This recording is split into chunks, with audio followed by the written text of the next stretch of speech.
Adding callout text with tracking. Start by uploading the video you want to use. Go to the stickers and then add any sticker that you like.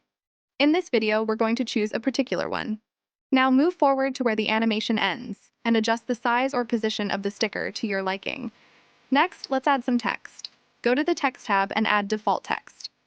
Edit your text and then position it at the end of the sticker. You can also add an animation to the text by simply going to the animation section and selecting an animation that fits your needs. Now extend the length of the sticker and text to match your video. Select both the text and sticker, right-click, and then choose Compound Clip. Here comes the fun part. Using the tracking tool.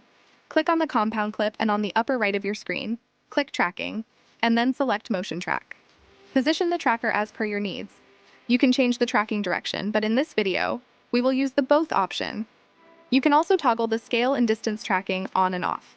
Once you're done, simply click the Start button and CapCut will begin its process of tracking your clip.